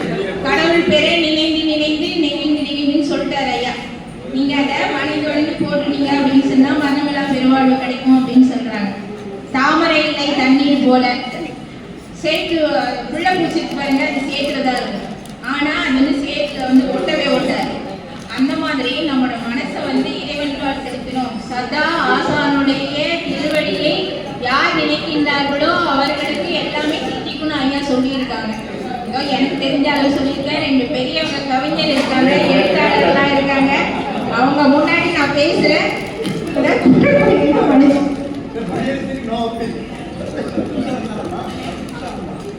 அந்த பெரியவர் வள்ளலார் ஆகணும்னு அவர் நினைச்ச அந்த நினைப்பு ரொம்ப சரி. அந்த ஞானம் அந்த அறிவு அவர் வள்ளலாரா ஆகணும்னு தோணினது ரொம்ப சரி. ஆனா வள்ளலாரா ஆகணும்னா அந்த வள்ளலார் கிட்ட தான் போய் கேட்கணும். வள்ளலாரா என்ன ஆக்கி விடுங்கன்னு சொன்னா வள்ளலாரா என்னை ஆக்கி விடுங்கன்னு சொல்றதை விட தான் வள்ளலாரா ஆகணும்னா அதற்குரிய முயற்சி பக்தியோட முதல்ல இருக்கணும். அப்ப பெருமான் கிட்ட போய் உன்ன மாதிரி என்னை ஆக்கி விடுன்னு அவர் கேட்டுக்கணும். ரெண்டாவது ஜீவகாருண்யம் தயவு வேணுங்கிறாரு. உன் குடும்பத்தை முதல்ல காப்பாத்து, உன் குடும்பத்துக்கு என்ன வேணுமோ அதை செய்யலாம் ஐயா சொல்லியிருக்காரு. உன் குடும்பத்தை அங்கன்னு விட்டுட்டு நீ போய் மற்றதெல்லாம் செய்யும் பெருமான் சொல்லல. அங்க ஜீவகாருண்யம் அடிபட்டு போகுது. அந்த பெருமான் கிட்ட போய் பக்தி செய்து அதற்குரிய ஜீவகாருண்யத்தை செய்திருந்தால் வள்ளலாராக அவர் ஆகி இருக்கலாம். வள்ளலாரா ஆக்கிடுங்கன்னு உங்ககிட்ட வந்து கேட்டா பெருமானை ராமலிங்கத்தை வள்ளலாரா ஆக்கினது அவரே, அவருடைய சுய முயற்சி, அவருடைய பக்தி, அவருடைய தன்னம்பிக்கை எல்லாம் அவரோட. இப்ப நான் வள்ளலாரா ஆகணும்னா வள்ளலார்கிட்ட போய் கேட்கணும். ஒண்ணு மாதிரி நான் ஆகணும்னா நான் என்ன பண்ணணும்? அவருடைய அருட்பா புத்தகம் இருக்கு, அவருடைய எல்லா விளக்கங்களும் இருக்கு. பாபு கிட்ட வந்து ஒரு குரு மாதிரின்னு சொல்றேன் வந்து என்ன வள்ளலாரா ஆக்கி விடுங்கன்னா பாபுவால வள்ளலாரா ஆக்க முடியாது. அறிவுரை சொல்லலாம், விளக்கங்கள் சொல்லலாம், எல்லாம் சொல்லலாம். செய்ய வேண்டிய பக்தி, தவம், ஒழுக்கம் எல்லாமே ஜீவகாருண்யம் எல்லாம் அவர்களே சொந்தமாக தான் செய்யணுமே ஒழிய யாராலும் மற்றவர்களை வள்ளலாராக ஆக்க முடியாது. அவரவர்கள் சுயமாக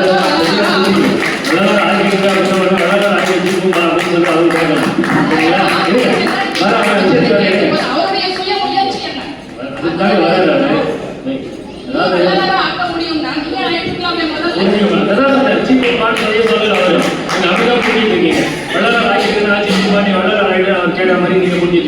அப்படி இல்ல, வள்ளலாருக்கு என்னெல்லாம் பண்ணணுமோ அதெல்லாம் சொல்லிக் கொடுங்கிற அவரு கேட்கிறாரு. சரிங்களா? இப்ப வள்ளலார் ஆகிடணும்னாலே இல்லத்துல இருக்கிறோம்யா, வள்ளலார் ஆகிடணும் அப்படின்னு எல்லாருக்கும் ரொம்ப ஆசை. நம்ம வந்து இல்லத்துல இருக்கிறோம், வீட்டுல இருக்கிறோம், 2 குழந்தைங்க இருக்குது. நான் காலையில எழுந்திரிச்சு வள்ளலார் சொல்லி இருக்கக்கூடிய கடமைகள் எல்லாம் செய்வேன் அப்படின்னு சொல்லிட்டு இருந்தா பணம் சம்பாதிக்கிறத பத்தி வள்ளல் பெருமான் சொல்லி இருக்கிறாரா?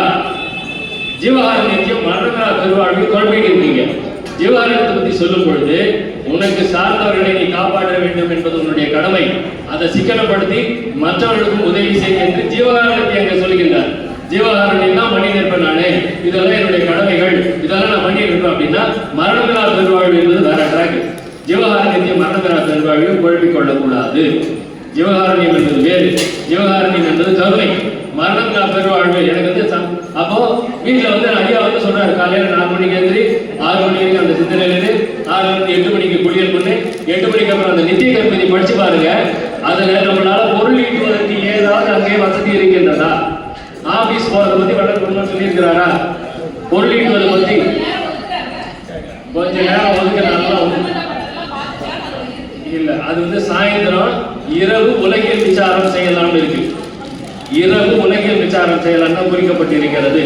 சாயந்தரம் 6 to 8 வரைக்கும் இரவு உலகியல் விசாரம் செய்யலாம் அப்படிதான் இருக்கிற வழிய பொருள் ஈட்டுவதற்கு அங்க வாய்ப்பே கிடையாது. மத்தியானம் தவம் பண்ணணும், மத்தியானம் மறுபடியும் இறை சிந்தனையோட இருக்கணும், சாயந்தரம் தவம் பண்ணணும். 24 மணி நேரத்துல பொருள் ஈட்டுவதற்கு 1 மணி நேரம் கூட வள்ளல் பெருமான் ஒதுக்கவில்லை. மாலை உலகியல் விசாரங்கள் செய்யலாம், அது ஜீவகாருண்யமா எடுத்துக்கலாம். நீங்க என்ன சஞ்சரிப்பது எப்படின்னா, நம்ம சஞ்சரிக்கணும் அப்படின்னாலே ஜீவகாருண்ய நிமித்தம் சஞ்சரித்தல் வேண்டும் சொல்றாரு. இல்லாட்டி வீட்டிலே உட்காந்து ஜீவகாருண்ய நிமித்தம் தான் சஞ்சரிக்கவே வேணும். ஜீவகாருண்யம் அப்படின்றது வேற, மரணமில்லா பெருவாழ்வு என்பது வேறு. மரணமில்லா பெருவாழ்வுடைய ஜீவகாருண்யம்னா என்னன்னா கருணை, எல்லா உயிர்களும் இன்புற்று வாழ அப்படிங்கிற அந்த எண்ணம் தான். நம்ம பணம் சம்பாதிக்கிறத பத்தி வள்ளல் பெருமான் ஒரு இடத்தில் கூட சொல்லப்படவில்லை. ஏன்னா எப்படி வாழணும் நித்திய கர்மத்தில் சொல்லியிருக்கிறாங்க. அதுல வந்து நீ 10 மணில இருந்து சாயந்தரம் 5 மணி வரைக்கும் பொருள் ஈட்டுறதுக்கு குடும்பத்தை காப்பாற்றணும், அதனால அந்த நேரம் நீ ஆபீஸ்க்கு போகலாம் அப்படின்னு எங்கேயாவது சொல்லியிருக்காரா? கடின உழைப்பு கூடாதுங்கிறாரு. அப்ப விவசாயமே நம்மளால பண்ண முடியாது. வள்ளல் பெருமான் சொல்லி இருக்கிறத பார்த்தா விவசாயம் கூட பண்ண முடியாது. கடின உழைப்பு, வியர்வையே வரக்கூடாதுங்கிறாரு. மரணமில்லா பெருவாழ்வு அடையணும்னா வியர்வை வராம மெல்லன சின்னதா ஏதாவது வேலை செய்ய சொல்றாரு. சிறிய உடல் உழைப்பை எடுத்துக் கொள்ளுகிறார். அப்ப எப்படி அது சாத்தியம்? எல்லாத்துல இருந்தோம் அப்படின்னா கடமையின் ஒன்று அடுத்து நிற்குது, கடமையின் பின்னாடி என்ன நிற்குது? பொருள் ஈட்டுதல் நிற்குது. பொருள் ஈட்டுதல் இருந்ததுன்னா குறைந்தது 8 மணி நேரம் நம்ம அதுக்கு போயிடும். அப்ப வள்ளல் பெருமான் சொல்லி இருக்கக்கூடிய நித்திய கர்மத்தை கடைபிடிக்க வேண்டும் என்றால் என்ன பண்ண முடியும்? நித்திய கர்மத்தை கடைபிடிக்கணுமா வேண்டாமா? அதுல என்ன சொல்லப்பட்டிருக்கிறது? ஜீவகாருண்யம் மட்டுமே வேண்டாம், என் கருணையை நீங்க பிரார்த்தனை பண்ண போதும். நம்மளால முடிஞ்சதுன்னா உதவி பண்ணுங்க, நம்மளால முடியலன்னா மற்றவர்களை கொண்டு உதவி பண்ணுங்க. அது ரெண்டுமே சாத்தியம் இல்லை என்றால் அவர்களுக்காக பிரார்த்தனை செய்யுங்கள். அதுவும் ஜீவகாருண்யம் தான். பிரார்த்தனை பண்றது பெரிய ஜீவகாருண்யம். அப்ப அந்த பிரார்த்தனை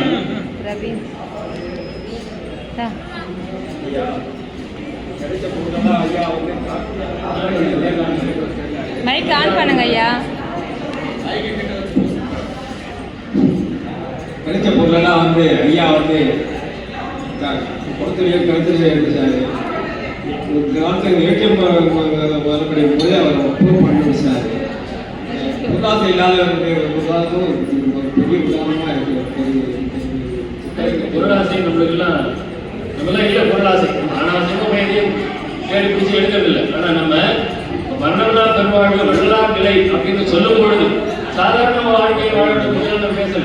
முடிந்த முடிவான மரணங்களா பெருவாழ்வு கடவுள் நிலையிற்கு அமையவாதல் அப்படிங்கிறதுக்கு பொருள் பெரிய தடை உண்டா இல்லையா?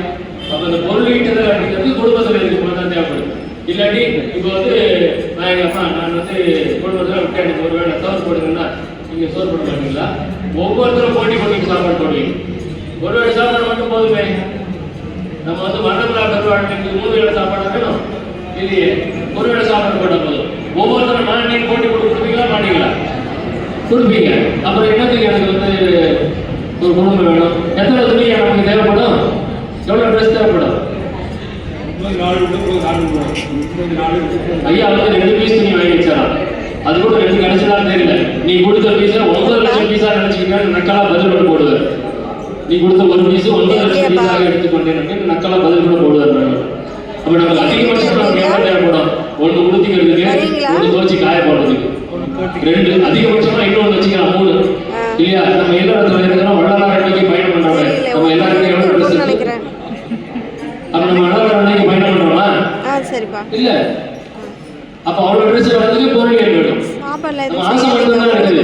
வள்ளலார் மரணங்களா பெருவாழ்வை நாம் அடைய வேண்டும் என்கின்ற ஆசை இருக்கு. எங்க அம்மா அடிக்கடி சொல்லுவாங்க, ஆசை இருக்கு தாசல் பண்ண அம்சருக்கு கைதான் வைக்க அடிக்கடி சொல்லுவோம். அந்த மாதிரி தான். ஆனா வாழ்க்கை முறையை நாம் எப்படி அமைத்துக் கொண்டிருக்கின்றோம்? ஒருத்தர் வந்து எனக்கு குடும்பம் வேணாம், எனக்கு நான் வள்ளலார் மாதிரி மொத்த நிச்சய கர்மத்தை இந்திய ஒழுக்கம் கர்ம ஒழுக்கத்தை கடைபிடிக்க வேண்டும் அப்படின்னு சொன்னா நம்மளால அதை ஏற்றுக்க முடியல. ஏன்னா நம்மளுடைய அப்படிதான் நம்ம வளர்த்திருக்கிறோம். நம்மளுடைய மூத்த சன்மானிகள் பெரியவர்கள் மூத்த முன்னோர்கள் நம்ம அப்படிதான் வளர்த்திருக்கிறாங்க. கூறாமல் சன்னியாசம் கொள் அப்படின்னு ஒருத்தர் சொன்னாங்க. கூறாமல் சன்னியாசம் கொள் எதுக்கு? ஏழ்மான நடந்த கூறாமல் சன்னியாசம் கொள் இல்லையா? அது வந்து ஆல்மோஸ்ட் டைவர்ஸ், வேற ஒன்றும் கிடையாது. 7 மரம் தான் கூறாமல் சன்னியாசம் கொண்டு இப்ப கோர்ட்டுக்கு போயிட்டு டைவர்ஸ் வாங்கிட்டு போறான். அவ்வளவுதான். அது வேற. அந்த சன்னியாசம் பத்தி வள்ளலார் சொல்லல. இல்ல தாமரையில தண்ணி போற அப்படின்னு சொல்லி குடியரசு கூட சொன்னாங்க. கரெக்ட் தான். தாமரையில தண்ணி தான் நம்மளால எங்கே இருக்க முடியுது? நம்ம தான் உடனே முடிவு போயிடும். சேத்துல தான் வச்சிருக்கணும். ஐயா சொன்னாரு சம்சார சேற்றில் ஒரு காலம். அது சேருக்கையா சொன்னாரு உள்ள இருந்துட்டே தான் இருக்கும். உள்ள இருந்துட்டே தான் இருக்கும். அது நம்ம நிறைய காரணம் சொல்லுவோம். அதுக்கு மனப்பக்குவம் கரெக்ட். ஆனா நமக்கு வீட்டுல இருந்தா ஏன் நம்ம எவ்வளோ ஞானிகள் பார்த்துருக்கிறோம்ல, சம்பாதிச்சிருக்காங்கன்னு சொல்லியிருக்கிறாங்க. நம்ம நாயன்மார்கள் எடுத்துக்கிட்டா கூட அவர் வந்து சம்பாதிச்சிருக்காங்க உள்ள உயிர் எடுக்கிறாங்க. அவர் கோயில போயிட்டு ஒரு செங்கல் எடுத்து தலையை வச்சு படுத்திட்டாரு. செங்கல் என்னாச்சான்? தங்கமா மாறிச்சான். நான் தங்கத்தையே தலையை வச்சு படுத்தா அது செங்கலா மாறி இல்லையா? அப்படிதான் இருக்குது நம்மளுடைய. அதாவது அந்த பூரணமான சரணாகதி அப்படிங்கிறது ரொம்ப முக்கியம். இப்ப இல்லறத்துல இருந்து நம்ம அடைய முடியாது அப்படின்னு நான் சொன்னா எல்லாரும் என்ன வந்து அடுத்த போட மாட்டேங்க. சரிங்களா? ஆனா இல்லறத்துல இருந்து அடைய முடியும் அப்படின்னு சொல்றது நம்ம வந்து நம்மள ஏமாத்திட்டு. ஆனா இல்லறத்துல இருக்கிறது துறவரம் மட்டும் வீட்டு வெளியே போறது கிடையாது. இல்லறத்திலேயே துறவியாக வாழ வேண்டும். அதான் நான் சொல்றேன். இல்லறத்திலேயே துறவியாக வாழ்வதற்கு உங்களுக்கு சாத்தியம் என்றால் இருக்கு. இல்லறத்திலேயே துறவரமாக வாழ்வது சாத்தியம் என்றால் இல்லறத்தில் இருக்கலாம் இல்லையா? இப்ப என் முன்னாடி நான் வந்து இருக்கிறேன். என் முன்னாடிக்கு என் தம்பிக்கு கல்யாணம் ஆகுது. என்னை கூப்பிடுவாங்களா மாட்டாங்களா? கூப்பிடுவாங்க. நான் போகணுமா கூடாதா? போகணும். அங்கே சாப்பிடணுமா சாப்பிடக்கூடாதா? அப்புறம் எப்படிங்க சன்மார்க்க சாப்பாடு சாப்பிடுறது இல்லையா? அப்போ அந்த இல்லறத்துல துறவரமாக இருக்கும்போது நான் வரமாட்டேன், எதுக்கு வரமாட்டேன் அப்படின்னு சொன்னா அவங்களே நம்ம வெளியேற்றுவாங்க இல்லையா? இல்லறத்திலே துறவரம் பூண்டு வாழ முடியும் என்றால், துறவரம் என்ன? பற்றற்ற நிலை. வேற இல்லை, காய் ஊதிக்கும் நான் சொல்ல வரல. பற்றில்லாத நிலையிலே இல்லறத்திலே இருக்க முடியும் என்றால் இருக்க வேண்டும். முடியாதுன்னா வெளியே போயிட்டாரு. வெளியே போய் என்ன வாழுது? வாழ முடியாது. வெளியே போனா எத்தனை நாள் நம்மளுக்கு சோறு போடுவாங்க? எத்தனை நாள் நம்மளை தங்க வைப்பாங்க? கஷ்டம். அப்ப அதுக்கு நமக்கு ஒரு அமைப்பெல்லாம் ஏற்பாடு ஆகல. அதுக்கெல்லாம் சில சில நிர்வாகங்கள் இருக்குது, அங்கே கூட எப்படி சேர்த்துப்பாங்கன்னா எனக்கு தெரியல இல்லையா. வெட்டாளத்தில் ஒன்று இருக்குது, பீச்சூரில் ஒன்று இருக்குது. அப்போ அது மாதிரிலாம் இருக்கிறாங்க. ஆனால் அது எந்த அளவுக்கு செயல்பட முடியும், நம்மளால எந்த அளவுக்கு அவங்க செயல்படுத்துவாங்க. நாம வந்து உட்காந்துக்கிட்டு மொபைல் எடுத்து வச்சுட்டு பார்த்துட்டு இருந்தோம் அப்படின்னா இல்லையா. அப்போ அந்த மாதிரி வள்ளல் பெருமானுடைய அந்த நெறிமுறைகளை முழுவதுமாக கடைபிடிக்க வேண்டும். அது எங்க இருந்தாலும் சரி, எங்க இருந்தாலும் சரி, அந்த நெறிமுறைகளை முழுவதுமாக கடைபிடிக்க வேண்டும் அப்படிங்கிற அந்த உணர்வோடு நம்ம பயணிக்கணும். அவ்வளவுதான். அதுதான் மாநில பெருமாளுக்கு நம்மை எடுத்து செல்லும். இல்லறமா துறவரமா அதெல்லாம் அவங்க முடிவு பண்ணிக்கணும். இல்லறத்தில் துறவரம் அப்படிங்கிறத அவங்களே முடிவு பண்ணிக்கணும். இது எப்படி சாத்தியங்கிறது தான் இங்க கேள்வி இல்லையா. இல்லறத்தில் துறவரம் தான், நானும் எல்லாரையும் விட்டுட்டு வெளியே போயிடாதீங்க அப்படின்னு நான் சொல்லுவேன். ஆனா இல்லறத்துல துறவிரமாக உங்களால் இருக்க முடியுமா? முடிஞ்சதுன்னா அது போல ஒரு உத்தமமான விஷயம் எதுவுமே இல்லையா. ஆனா அந்த பொருளீட்டுவது என்பதை ஒரு அளவோட நிறுத்தினால்தான் இது எல்லாமே சாத்தியம். பொருளீட்டதை நிறுத்தினோம்னா இல்லறத்துல நம்மளை வச்சுக்கவே மாட்டாங்க. பிராக்டிக்கலா பேசணும் இல்லையா. பென்ஷன் வருதுமா, நான் எல்லாத்தையும் நான் சைதாப்பேட்டை சங்கத்துக்கு கொடுத்துருவேன்னு சொல்லி பாருங்க. என்னோட பென்ஷன் வந்துட்டு சைதாப்பேட்டை சங்கத்துக்கு அவங்க நிறைய பேர் சாப்பாடு போறாங்க, அதனால அதுதான் ரொம்ப முக்கியம் அப்படி எல்லாத்தையும் நான் கொடுத்துருவேன்னு சொல்லி பாருங்க. சாத்தியம். பிராக்டிக்கலா பார்க்கணும். நடைமுறை சிக்கல் நிறைய இருக்கு. சன்மார்க்கத்தை கடைபிடிப்பதற்கு நடைமுறை சிக்கல்கள் நிறைய இருக்கு. எல்லாத்தையும் கடந்து கடந்து கடந்து கடந்து வரணும். அப்படி வந்தா சாத்தியம். அதனால இல்லறத்துல எல்லாம் வீட்டுக்கு வெளியே போயிடுதுன்னு நான் சொல்ல வரல. ஆனா வீட்டுக்குள்ள இருந்தா கூட பற்றற்ற நிலையில் இருக்க முடியுமா? பற்றற்ற நிலையில் என்ன அர்த்தம்? அதுக்காக என்ன ஆனாலும் நம்ம தயவு கருணை அந்த இடத்துல காப்பாற்றுமா இல்லையா. பையன் தண்ணி அடிச்சுட்டு வரான் அப்படின்னா அந்த இடத்துல கருணை, ஐயோ அவன் உயிர் வீணா போகுமே அப்படிங்கிற கருணை மனப்பான்மையோடு அவனை திருத்த முயற்சி செய்யணும். என் உள்ள நீ குடிக்கிறேன்னு சொல்லக்கூடாது. அப்ப அவனை கருணை மனப்பான்மையோட நம்ம முயற்சி பண்ணோம்னா எவன் குடிச்சாலும் நம்மளுக்கு அந்த எண்ணம் வரும். யாரை பார்த்தாலும் இப்ப இந்த மாதிரி குடிச்சிங்கன்னா போயிட்டாங்க. மண்ணுலகத்திலே உயிர்கள் நாம் வருந்தும் வருத்தத்தை, உயிர்கள் நாம் வருந்தும் வருத்தத்தை அப்படின்னு வளர்ந்து மண்ணுலகத்திலே அப்படிங்கிற. அப்ப மதுக்கடை மூடணும்னு சன்மார்க்கத்துக்கு யாராவது போராட்டம் பண்ணியிருக்கிறோமா? அப்ப நம்மகிட்ட ஜீவகாரணம் இருக்கா? இல்ல இல்ல. புலால் அந்த கடையெல்லாம் கறி கடையெல்லாம் மூடணும்னு நம்ம என்ன போராட்டம் பண்றோம்?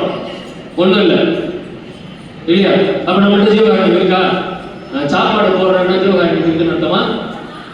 பொது நோக்கு, தொலைநோக்கு பார்வை. அப்ப இந்த உயிரிழெல்லாம் நல்லா வாழணும் அப்படின்னா மதுக்கடையும் மாமிச கடையும் இல்லாமல் இருக்க வேண்டுமா இல்லையா? அப்ப அதற்கு சன்மார்க்கர்கள் என்ன பண்ணியிருக்கிறோம் யோசிச்சு பாருங்க இல்லையா. நாம நல்லா இருக்கிறதுக்கு ஒண்ணு பண்றதில்லை, மக்கள் நல்லா இருக்கிறதுக்கு ஒண்ணு பண்றதில்லை இல்லையா. நம்ம சன்மார்க்கர்கள் என்று பெருமைப்பட்டு வேற ஒண்ணுமே நான் சொல்ல வரல. நாம ஜீவகாரண்யம் அப்படின்னா பொது நலத்துல பொதுமக்கள் எவ்வளவு அவசரப்படுறாங்க அதற்காக நாம் குரல் கொடுக்க வேண்டும். சரிங்களா? அது அப்ப நடைமுறை நாமளும் எந்த அவத்தையும் படாம, ஏன்னா ஐயா சொல்றாரு, கண்டதெல்லாம் அழித்தியவை, கேட்டதெல்லாம் வழுதை, கற்றதெல்லாம் பொய்யே, கழித்ததெல்லாம் வீணே, உண்டதெல்லாம் மரமே, உட்கொண்டதெல்லாம் குறையே, உலகியலே இதுவரையும் உண்மை அறிந்தீர்கள். உண்மை தெரிஞ்சுக்கல. என்ன உண்மை தெரிஞ்சுக்கல? மற்றொரு நினைச்சிருந்து தாழ்ந்திருக்கிறானால் மரணம் எனும் பெரும்பாவி வந்துடுமே, சற்றுவதை முன்மாலை தடுக்க முடியாது. சமரச சன்மார்க்க சங்கத்தவர்கள் அல்லால் அதனை எற்றிற்கு தடுக்க வந்தார். எவ்வளவு எவரும் இல்லை கண்டீர் அப்படின்னார் இல்லையா. அதனால இந்த சன்மார்க்கத்தை தவிர, சன்மார்க்கிகளை தவிர வேற யாராலையும் மரணத்தை ஜெயிக்க முடியாது. சன்மார்க்கிகள் என்பவர்கள் நித்திய கர்மம், இந்திய ஒழுக்கம், கர்ண ஒழுக்கம், கருணை, கருணை மனப்பான்மை. பொருளை கொடுத்தாலும் கருணையே கிடையாது. எல்லாரும் நல்லா இருக்கும், எல்லாரும் இன்புற்று வாழ்கள் சிந்தனை யாருக்கெல்லாம் தெளிவாக இருக்கின்றதோ அவர்கள் எல்லாம் ஜீவகாருண்ய சீலர்கள். அவங்க எல்லாருமே ஜீவகாருண்ய சீலர்கள். என்னப்பா நான் போய் கேட்டா 100 ரூபாய் கூட கொடுக்க மாட்டேங்கிறான், அவன் போய் சன்மார்க்கம் சொல்றேன் யாரையும் சொல்லக்கூடாது. அவன் வந்து நினைச்சிருப்பான், ஆனா என்கிட்ட நான் கொடுக்கல, ஆனா இவங்களுக்கு ஜீவகாருண்யம் பண்றதுக்கு எல்லா பொருளும் கொடு அப்படின்னு இறைவன்கிட்ட பிரார்த்தனை பண்ணா அவன் ஒரு ஜீவகாருண்ய சீலர் இல்லையா. அது மாதிரி நம்மளுக்கு அந்த கருணை மனம், நேர்மறை சிந்தனை, புண்படா உடம்பு, குறைபடா மனம், பொய்படா ஒழுக்கம் இருந்ததுன்னா எங்க வேணாலும் இருக்கலாம். ஆனால் பெருவாழ்வு சாத்தியம். நன்றி, வணக்கம். தவறாக யார் மனதிலாவது புண்படுமாறு நான் பேசியிருந்தால் தயவு செய்து அவர்களுக்கு மன்னித்தருளுமாறு கேட்டுக்கொள்கிறேன்.